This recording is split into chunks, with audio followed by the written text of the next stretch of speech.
హల్లెలూయా, హల్లెలూయా, హల్లెలూయా. అయితే ఎంత మనం యేసు ప్రభు చూసుకున్నాం, యేసు ప్రభు చేసినట్టుగానే we have this picture, that's okay. అయితే జాన్స్ గారి వర్షంలోకి వెళ్తాం. లోకపాపను మోసుకొని బావు దేవుని గొర్రె పిల్ల. హల్లెలూయా, హల్లెలూయా. ఇప్పుడు మనం కట్ చేస్తే ప్రకటన గ్రంథం 5వ అధ్యాయంలో 9వ వచనం అనుకుంటాం, ఒకసారి చూస్తామా? ప్రకటన గ్రంథం 5వ అధ్యాయం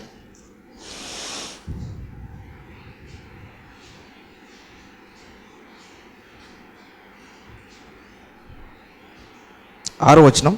ప్రకటన గ్రంథం 5వ అధ్యాయం 6వ వచనం. మరియు సింహాసనమునకును ఆ 4 జీవులకును పెద్దలకును మధ్యను వధింపబడినట్లుండిన గొర్రె పిల్ల నిలిచి ఉండుట చూచుతిని. మళ్ళీ అవుతాను చూడండి. మరియు సింహాసనమునకును ఆ 4 జీవులకును పెద్దలకును మధ్యను వధింపబడినట్టుండిన గొర్రె పిల్ల నిలిచి ఉండుట చూచితిని. హల్లెలూయా, హల్లెలూయా, హల్లెలూయా. గొర్రె పిల్ల ఏం చేస్తుందంట? వధింపబడినట్టుండిన గొర్రె పిల్ల అంటే ఏంది? ఎవరు? యేసయ్య. హల్లెలూయా. ఇప్పుడు ఆ మధ్యలో ఇప్పుడు వీళ్ళందరూ పెద్దలు అంటున్నారు అంటే ఇది ఎక్కడ సీన్ అంతా? ఇది అక్కడ సీన్, అర్థమవుతుందా? అక్కడ ఏ సీన్ మనం కనిపెట్టాలి? శరీరధారి అయి వచ్చిన వాక్యంలా కనపడాలి. రూపాంతరం కొండ మీద దగ్గర కనపడినట్టు కనపడాలి. రూపాంతరం దగ్గర కొండ దగ్గర యేసు ప్రభు లిటరల్గా ఈ ఫామ్లోంచి ఆ ఫామ్లోకి వెళ్ళాడు కదా, అర్థమవుతుందా? ఆ ఫామ్లోకి వెళ్ళాడు, ఇద్దరు ప్రవక్తలు వచ్చారు, అర్థమవుతుందా? సో అయితే వీళ్ళకి ఇక్కడ ఏ ఫామ్లో కనిపిస్తున్నాడు? సింహాసనం దగ్గర వధింపబడినట్టుండిన గొర్రె పిల్ల. హల్లెలూయా. అంటే ఇక్కడ ఏముంది? తెగినట్టుగా గీత అనేది ఉంది అక్కడ. హల్లెలూయా. ఆపరేషన్ జరిగితే ఎట్లుంటుందో గీత ఆ గొర్రె పిల్లకి నిలబడి ఉన్న ఆ గొర్రె పిల్ల. ఇక్కడ సీన్ ఉన్నాయి. ఎవరన్నా గొర్రె పిల్ల నిలబడుతుందంటారా? ఎవరన్నా గొర్రె పిల్ల నిలబడుతుందంటారా? నిలబడి ఉండిన గొర్రె పిల్ల, వాళ్ళకి వీళ్ళకి మధ్యలో గొర్రె పిల్ల నిలబడకూడదంట. వధింపబడినట్టుండిన గొర్రె పిల్ల. హల్లెలూయా. ఏ రూపంలో దేవుడు బయలుపరుస్తున్నాడు యోహాను గారికి?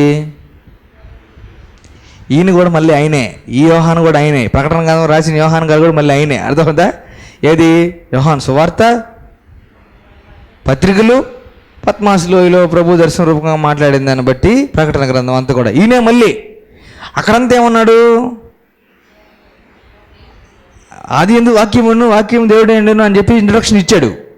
ప్రకటన గ్రంథానికి వచ్చేసరికి అర్థమవుతుందా? గొర్రె పిల్ల గొర్రె పిల్ల గొర్రె పిల్ల గొర్రె పిల్ల గొర్రె పిల్ల గొర్రె పిల్ల అంటున్నాడు మన ప్రకటన గ్రంథం మా అబ్బా చదివితే, అర్థమవుతుందా? ఆ తర్వాతకి 5వ అధ్యాయంలో మళ్ళీ చూస్తే 9-10 వచనాలు చూడండి. 9-10 వచనాలు. ఆ పెద్దలు, నీవు ఆ గ్రంథమును తీసుకొని దాని ముద్రలను విప్పుటకు యోగ్యుడవు, నీవు వధింపబడిన వాడవై నీ రక్తమిచ్చి ప్రతి వంశములోను ఆయా భాష మాట్లాడు వారిలోను ప్రతి ప్రజలోను ప్రతి జనములోను దేవుని కొరకు మనుష్యులను కొని మా దేవునికి వారిని ఒక రాజ్యముగాను యాజకులుగాను చేస్తూ గనుక వారు భూలోకమందు ఏలుదురని కొత్త పాట పాడుదురు. నీవు వధింపబడిన వాడవై నీ రక్తమిచ్చి, ఇందకేంది 6వ వచనంలో వధింపబడినట్టుండిన గొర్రె పిల్ల. హల్లెలూయా, హల్లెలూయా, హల్లెలూయా.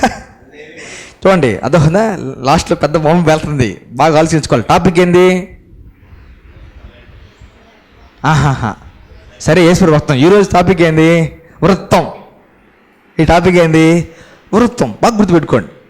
యేసు ప్రభు వాక్యమై ఉండి భూలోకానికి వచ్చి పాపముగా మార్చబడి రక్తమంతా గార్చి నిష్ఫలముగా దేవుడి దగ్గరకు మరలక దేవుడు ఎందుకోసం పంపించాడో ఆ ప్రోగ్రామ్ను కంప్లీట్ చేసి మళ్ళీ తిరిగి దేవుడి దగ్గరికి వెళ్ళిపోయిన తర్వాత ఏ ఫామ్లోకి వెళ్ళాలి?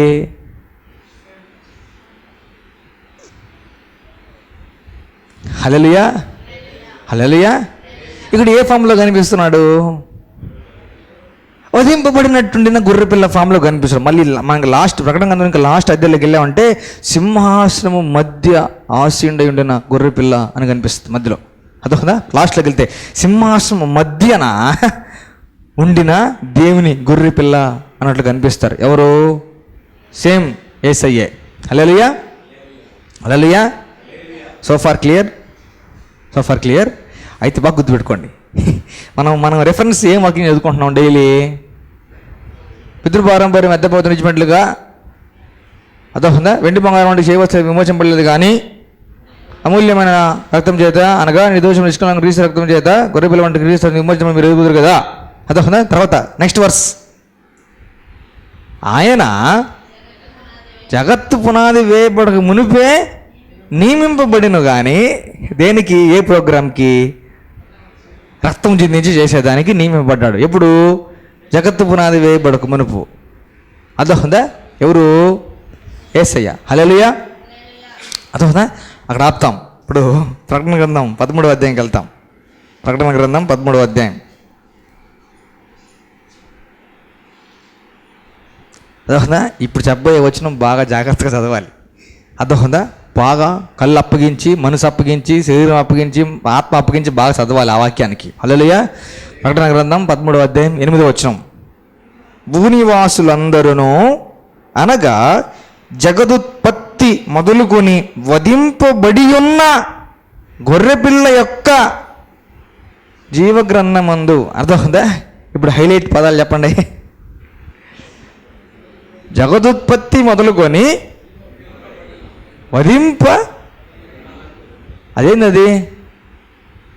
అదేంది? ఇంగ్లీష్లో కూడా అట్లే ఉంది. ఏమని? జగదుత్పత్తి నుండి వధింపబడి ఉన్న. పాస్ట్ టెన్స్లో అంటారేంది?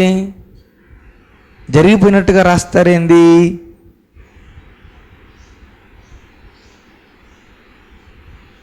మళ్ళీ చెప్తాను.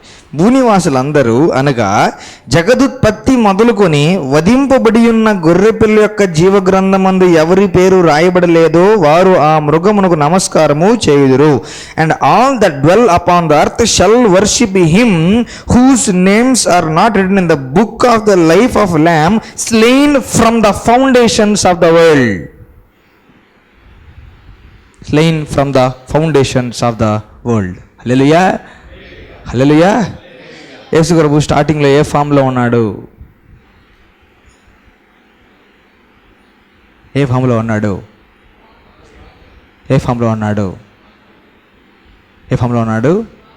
వాక్యం ఫామ్లో ఉన్నాడు. హల్లెలూయా. జగదుత్పత్తి అప్పటి నుంచి అర్థమవుదా ఏ ఫామ్లో ఉన్నాడు?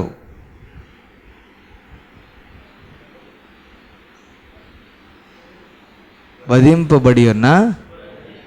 హల్లెలూయా. ఎట్ట బయలుదేరాడు చెప్పండి. ఇప్పుడు సర్కిల్ చెప్పాలా?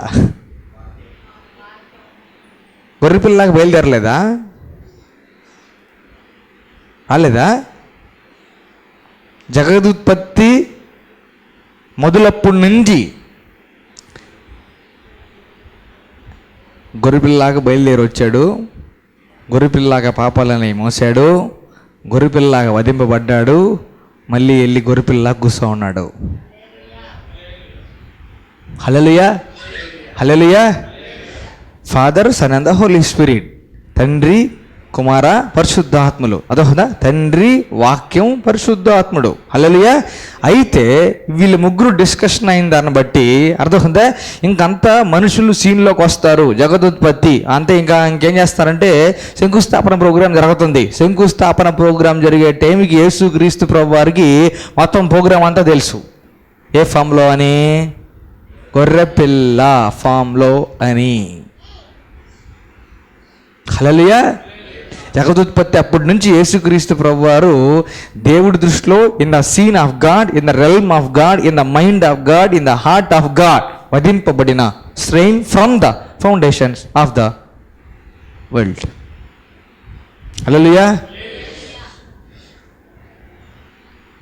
యేసుక్రీస్తు ప్రభువారు వధింపబడిన గొర్రెపిల్లలాగా వచ్చి అందరి పాపాల నిమిత్తం ప్రాణత్యాగం చేయాలి. కాబట్టి మనుష్యుల మీద అందరికీ అంటే జగదుత్పత్తికి సంబంధించి మొత్తం ఫౌండేషన్స్ ఆఫ్ వరల్డ్కి సంబంధించి జడ్జిమెంట్ అంతా కూడా దేవుడు ఏం చేశాడంటే పోస్ట్ పోన్ చేస్తా వచ్చాడు. అర్థమవుదా? మామూలుగా అయితే నోవాతో పాటు మొత్తం అందరిని క్లోజ్ చేసేసేయాలి. అర్థమవుదా? అంత డిస్కషన్ ఏమి లేవు. మొత్తం ఆదాముని అవ్వని వెంటనే క్లోజ్ చేసేయాలి. ఏం చేయాలి?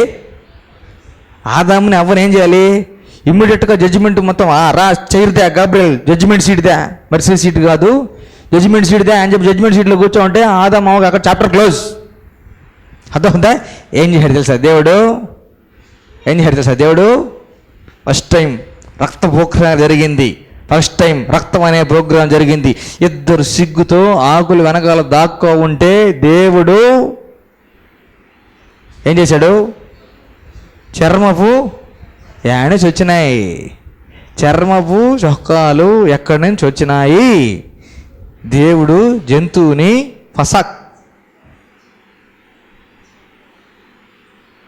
హల్లెలూయా వాటి చర్మం తీసి వీళ్ళకి కప్పాడు. అర్థమవుతుందా? పాపాలు కనబడకున్నట్లు వాళ్ళని ఏం చేశాడు? కప్పాడు. హల్లెలూయా. ఫస్ట్ బలి ఎక్కడ జరిగింది అంటే ఏదెను తోటలో జరిగింది. హల్లెలూయా. ఫస్ట్ రక్తం ఎక్కడ బయటపడింది అని అంటే ఏదెను తోటలో బయటపడింది. హల్లెలూయా. నేనేమంటానంటే ఆదాముకి దేవుడు చేసిన సర్జరీ కాబట్టి అక్కడంత రక్తం బయటపడలా. మరి చదువుందా? ఏదో జంతువు చచ్చిపోయి రక్తం బయటకు వచ్చేంతగా జరగల. అర్థమవుతుందా? నెదరుకు పంపించాడు, సర్జరీ చేశాడు, ఎముక బయట తీశాడు, ఆపరేషన్ చేశాడు. అర్థమవుతుందా? కానీ వీళ్ళకి బట్టలు రావడానికి, వీళ్ళ పాపాల కవరింగ్ జరిగేదానికి ఏం జరిగిందనంటే, అవునా, పశువులు వధించబడ్డాయి, దేవుడు బట్టలు చేశాడు లెదర్. అర్థమవుతుందా? లెదర్ వాళ్ళకి తొడిగించడం అనమాట. అర్థమవుతుందా? ఇప్పుడు అంత పాఠం అంతా కూడాను పాపం చేయడం మళ్ళా కవరింగ్. అర్థమవుతుందా? లేవికాండం అదే 17వ అధ్యాయం 11వ వచనంలో రక్తంలో ప్రాణం ఉంటుంది కాబట్టి అన్ని రక్తం తినకూడదని చెప్పేసి పాపములకు కవరింగ్ అటోన్మెంట్ అని ఉంటుంది అనమాట. అటోన్మెంట్ అంటే కవరింగ్ అనమాట. పాపాలకి కవరింగే జరిగేది అనమాట. అర్థమవుతుందా? గొర్రెల రక్తం. అర్థమవుతుందా? దేవుడు ఆదాము దగ్గర చుక్క, తర్వాత చుక్క, అర్థమవుతుందా? మళ్ళీ చుక్క, మళ్ళీ చుక్క చుక్క చుక్క. అర్థమవుతుందా? ఈ సంవత్సరం అనమాట అందరూ చేయాలన్నమాట. మళ్ళీ కవరింగ్ జరుగుతుంది, మళ్ళీ సంవత్సరం తర్వాత మళ్ళీ కవరింగ్ జరుగుతుంది, మళ్ళీ ప్రత్యేకంగా మళ్ళీ కవరింగ్ జరుగుతుంది. చుక్క చుక్క చుక్క అటుంటే క్లారిటీ లేదు, ఏం జరగబోతుంది, ఎటు జరగబోతుంది కంప్లీట్గా అని చెప్పేసి. అర్థమవుతుందా? ఎంత దయగలిగిన దేవుడు అంటే ఇమ్మీడియట్గా జరగాల్సిన జడ్జిమెంట్ని జరగనీయకుండా దీర్ఘశాంతుడు కాబట్టి, ఏం కాబట్టి దీర్ఘశాంతుడు కాబట్టి, త్వరగా కోపడే దేవుడు కాదు కాబట్టి, అర్థమవుతుందా? జడ్జిమెంట్ని పోస్ట్ పోన్ చేస్తా. ఈ పోస్ట్ పోన్ చేయడంలో ఏంటంటే జీవో జారీ చేసేసాడు, యేసు వచ్చేసాడు. హల్లెలూయా. మొత్తం అందరి కోసం చిందించబోసి అర్థం చించేసాడు అనమాట. అర్థమవుతుందా? ఇంకంతా జరిగిన తర్వాతకి ఇమ్మీడియట్గా జడ్జిమెంట్ పోస్ట్ పోన్ చేసి ఎంతమంది నమ్ముతారో చూద్దాం, ఎంతమంది నమ్ముకుంటారో చూద్దాం, ఎంతమంది అర్థం చూద్దాం. పోస్ట్ పోన్ చేసి లాస్ట్కి ఎప్పుడో జడ్జిమెంట్ పెట్టాడు దేవుడు. చెప్పండి, దీర్ఘశాంతుడా కాదా? దయగలిగిన దేవుడా కాదా? కోపిష్టోడా? శాంతమూర్తే? హల్లెలూయా. ఫర్ ఎగ్జాంపుల్ మనం గమనిస్తే అది తర్వాత చూస్తాం, కానీ ఒక మాట ఇక్కడ గుర్తొస్తే, అదే ఈ బ్లడ్ గురించి ధ్యానిస్తూ ఉంటే నాకు ఏదో ఒక డౌట్ వచ్చింది. ఆ డౌట్ మీకు కూడా వేస్తా, మీరు కూడా ధ్యానించండి. ఆ డౌట్ని ఒక డౌట్ వచ్చింది, మీకు కూడా వేస్తా, ధ్యానిస్తాను. అది టాపిక్ పాస్వర్డ్ గురించి మళ్ళీ మాట్లాడదాం. ఇప్పుడు చూడండి, నేను ఒక బత్తాయి పండు తీసుకున్నాను అనుకోండి. అర్థమవుతుందా? దాన్ని ఇట్లా పట్టుకొని ఇరిసి ఓపెన్ చేశా, ఏమొస్తుంది బయటికి? ఏమొస్తుంది? దాంట్లో ఉండే జ్యూస్ వస్తుంది. హల్లెలూయా. వేరే ఇంకో పండు తీసుకున్నాను, దాన్ని పట్టుకున్నాను, ఇట్లా ఇరిసా, ఏమొస్తుంది? అవునా? ఎవరో శరీరం ఉంది, పట్టుకొని ఇరిసా, ఏమొస్తుంది? అంతేనా కాదా? సంబడీస్ బాడీ పట్టుకొని విరిస్తే, ఇన్ ద సెన్స్ కట్ చేసి విరిస్తే ఏమొస్తుంది?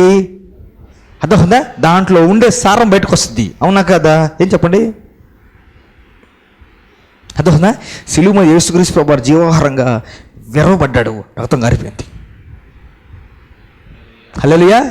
యేసుక్రీస్తు శరీరం అంతా చీల్చబడి విరవబడ్డాడు అనమాట, మొత్తం రక్తం గారిపోయింది. అర్థమవుతుందా? ఆ రక్తం అంతా సపరేట్ కంటైనర్లోకి వేసుకుంటే మనం ఫ్లష్ సపరేట్ గాను, బ్లడ్ సపరేట్ గాను పానిస్తామని తీసుకుంటున్నాం ఇప్పుడు. అర్థమవుతుందా? కానీ బాగా గుర్తుపెట్టుకోండి, యేసుక్రీస్తు ప్రభువు ఫైనల్గా శిష్యులతో కలిసి ఇరిసేటప్పుడు అర్థమవుతుందా? మనకేం గుర్తుండాలంటే ఒక పెద్ద బన్ను ఉంచుకోండి, ఒక పెద్ద బన్ను గుర్తుపెట్టుకోండి. అర్థమవుతుందా? బాగా ఫ్రెష్గా ప్రత్యేకంగా ప్యూర్గా ఉన్న బ్రెడ్ గుర్తుపెట్టుకోండి, బ్రెడ్ బన్ను గుర్తుపెట్టుకోండి. అర్థమవుతుందా? దాన్ని చీలిస్తే లోపల నుంచి రక్తం వచ్చేసింది. హల్లెలూయా. ఇది ఆలోచన నాకు ఒకటి వచ్చింది.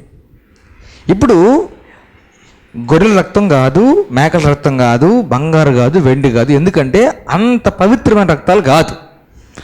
పవిత్రమైన రక్తం ఎక్కడి నుంచి బయలుదేరింది?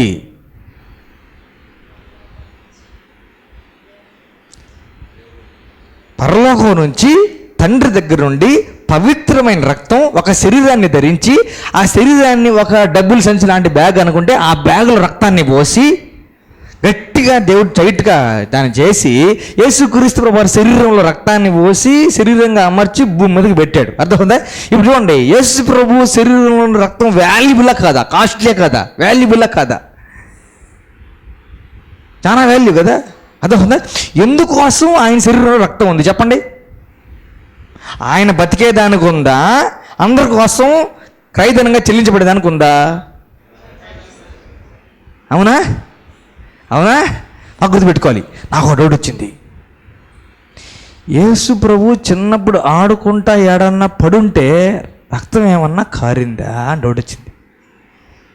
లేకపోతే కార్పెంటర్ ఇంట్లో కదా చెక్క పని చేసేటప్పుడు ఏడన్నా చెయ్యి కోసుకోనో కాలు తగులో రక్తం ఏమన్నా కారిందా అని డౌట్ వచ్చింది.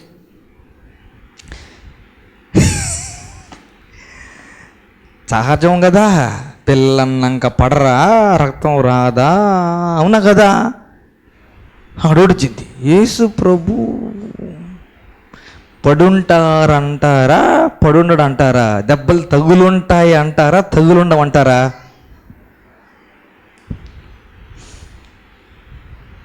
చెప్పాలి. దెబ్బలు తగులుంటాయి, పడుంటాడు అంటారా, పడుండరు అంటారా? ఒకవేళ పడుండుంటే అమూల్యమైన రక్తం ఊరికే బయట పడిపో ఉండాలి. అవునా కదా? అంటే అది జరుగుండదు. అమూల్యమైన రక్తం వేస్ట్ దేవుడు చేస్తాడా? చేయడు. చివరాఖరి బొట్టు వరకు మన కోసం దారపోసేదానికే శరీరధారి వచ్చాడా? భద్రంగా పెట్టుకుని వచ్చాడు. అంటే నేను నా ఆలోచన బట్టి ఒక ఇన్ఫరెన్స్ వస్తే ఏంటంటే, చిన్నప్పటి నుంచి పరిచయం చేసి సిలువ ఎక్కేదాకా యేసు ప్రభు శరీరం రక్త బొట్టు గారలా. హల్లెలూయా. There is perfect protection in the blood of Jesus. అదవుతుందా? అంటే ఇప్పుడు అట్లా చిన్న చిన్నగా ఆడుకొని రక్తం జారింది అనుకోండి, గోడ కంటుకొని షర్టు కంటుకుంటేనే వేస్ట్ అయిపోయినట్ట కాదా అని అనిపించింది. ఒరే దెబ్బలే తగలలేదేమో చిన్నప్పటి నుంచి. అసలు ఆడలేదా, కింద ఏమైనా పడలేదా? People hug God. Single drop కూడా వేస్ట్ చేయలా Yesayya. All agree? Do you agree? Casual అదేముంది, కొంచెం రక్తం కుట్లు పడ్డాయా అని అంటుంటే అంత వాల్యూ కానట్టప్పుడు అది దేవుని దృష్టిలోనూ యేసయ్య దృష్టిలోనూ. చూడండి మన కోసం ఎంత చేశాడు యేసయ్య. హల్లెలూయా. నేను ఆడుకోవటం ఎందుకు, నేను పడ్డం ఎందుకు, నాకు గాయాలు తగిలేందుకు, పెద్ద అందరి కోసం పెట్టాలి కదా అని ఆటలు మానేసి. See that he is a supernatural person. Single drop కూడా మన కోసం వేస్ట్ చేయకుండా దేవుడు, అర్థమవుతుందా, మన కోసం భద్రపరిచేదానికి అట్లనే బ్లడ్ అంతా కూడా సిలువ దగ్గర క్యారీ చేసి సిలువ దగ్గర కేవలం మనుషులందరి కొరకు యేసు రక్తాన్ని పోసాడు. Hallelujah. That's why the blood of Jesus is very very very very precious. That's why the blood of Jesus is very very very very very very very very precious. Hallelujah. మన పాపాలని కడిగేదానికి ఆ రక్తాన్ని అంత జాగ్రత్త వహించి యేసు ప్రభు చెల్లించాడు కాబట్టి పాపం పట్ల మనం రక్తంతో కడగబడిన తర్వాతకి అంత రిపల్సివ్గా తయారవ్వాలి. హల్లెలూయా. పాపాన్ని సహించని దేవుడు, తట్టుకోలేని దేవుడు, ఓర్చుకోలేని దేవుడు క్రయధనంగా మూల్యంగా చెల్లించాలని ఫిక్స్ అయింది ఆయన కుమార్ రక్తం కాబట్టి after the blood has been shed, రక్తం కార్చబడిన తర్వాత పాపం అని తెలిసిన దాని జోలికి భయం అనుకోండి, రక్తాన్ని అంత డీమారలైజ్ డీవాల్యూ చేస్తున్నట్టు, మనమే లెక్క చేయనట్టు, విలువివ్వనట్టు, వాల్యూ ఇవ్వనట్టు, ఘనపరచనట్టు. ఏముందిలే ఫస్ట్ ఆ మనిషిని 4-5 మాటలు తిట్టేసి అవన్నీ చోరడతా దేవుణ్ణి. అదొకనా ఫస్ట్ ఇట్టేస్తాను తర్వాత క్షమాపణ అడుగుతాను, అదొకనా ఫస్ట్ చేసేస్తాను తర్వాత దేవుని క్షమాపణ అడుగుతాను, ఫస్ట్ చూసేస్తాను తర్వాత దేవుని క్షమాపణ అడిగేస్తాను అనుకుంటే we're degrading the value of the blood, we're not honouring the blood of Jesus. Hallelujah. పాపం అంత లోకం అంతా పాపమా కదా? అవునా కదా? మనల్ని దేవుడు రక్తంతో కడిగి ఆయనకి ప్రత్యేకమైన స్వాస్థ్యంగా చేసుకోలేదా? పాపం ఉండి ఈ లోకం మాట్లాడాలి, అమ్మో నా తగలబాక్. ఎందుకని? కొత్తగా క్లీన్ చేయబడ్డాను నేను, చాలా కాస్ట్లీ పదార్థంతో క్లీన్ చేయబడ్డాను. అవును, తగలదా? అదో పూర్తి జాగ్రత్త ఎవరు తీసుకోవాలి?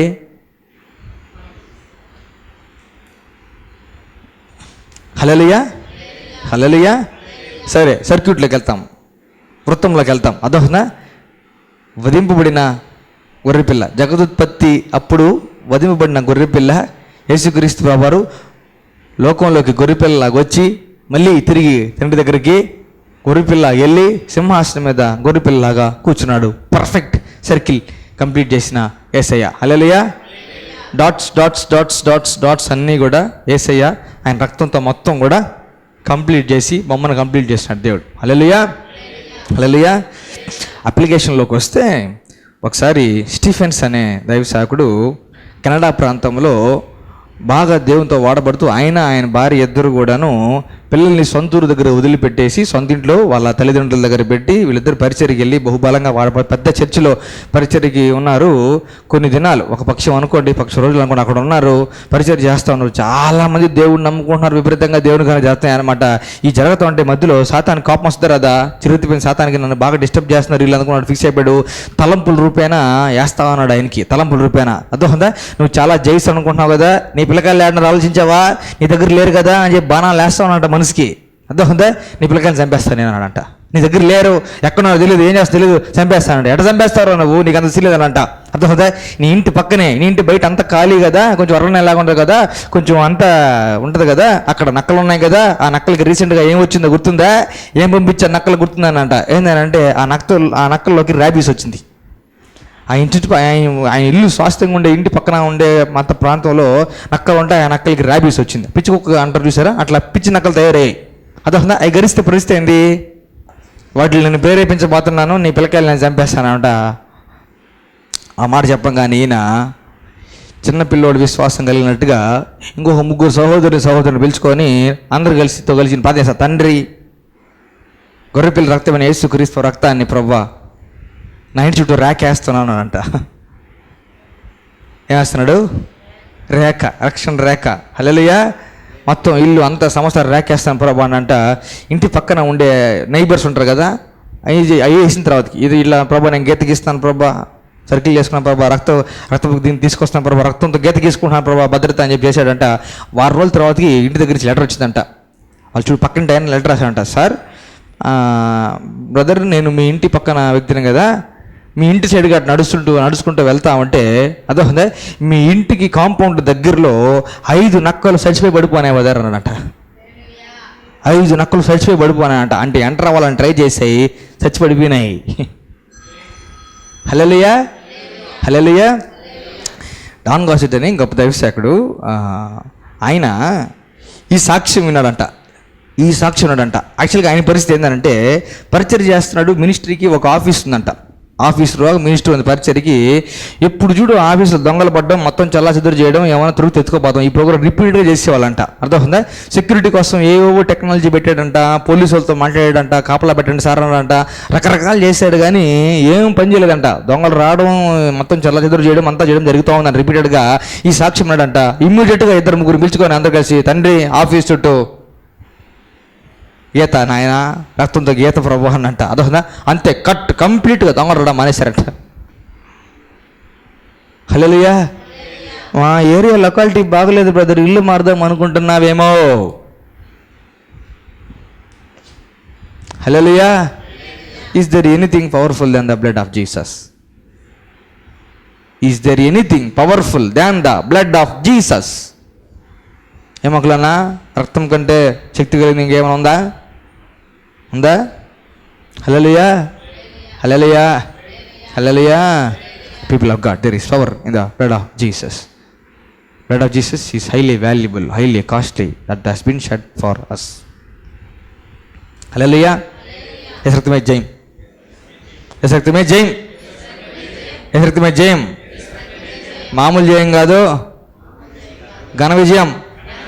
మామూలు జయం కాదు, ఘన విజయం. హల్లెలూయా. తల వంచి కళ్ళు మూసుకుంటాం. కృతజ్ఞతాపూర్వకంగా యేసుక్రీస్తు ప్రభువారి శరీరంలో రక్తంలో పాలుపంపులు పంచుకుంటాం. ప్రియమైన వారలారా, ఈ ప్రాముఖ్యమైన విషయాన్ని మీతో పంచుకోకుండా ఈ కార్యక్రమాన్ని ముగించడం నాకు ఇష్టం లేదు. దయచేసి గమనించండి.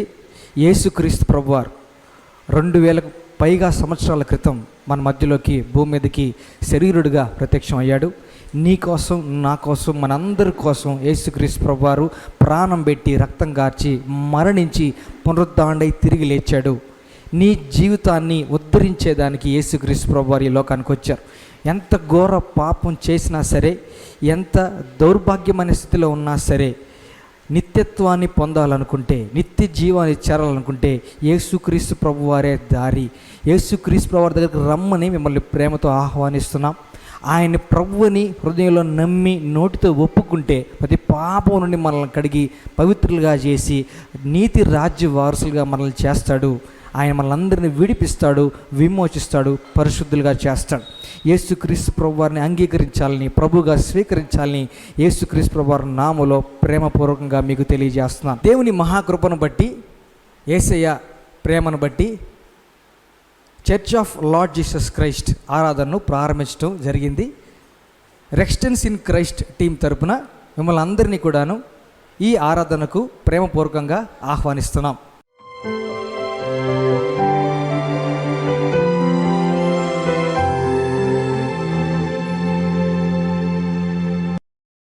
రెక్స్టెన్స్ ఇన్ క్రైస్ట్ మినిస్ట్రీస్ వారు నిర్వహించు ప్రతి ఆదివారం 2 ఆరాధనలు. మా మొదటి ఆరాధన ఉదయం 9 గంటలకు, స్థలం గుమ్మలదిబ్బ, కోవూరు నందు జరుగును. మా ఆదివారపు 2వ ఆరాధన సమయం సాయంత్రం 6 గంటలకు, స్థలం Saint Paul Lutheran church, వనంతోపు centre, Nellore. మరిన్ని వివరములకు సంప్రదించవలసిన మా ఫోన్ నంబర్స్ 9989247073, మరి ఒక నంబర్ 9908412622.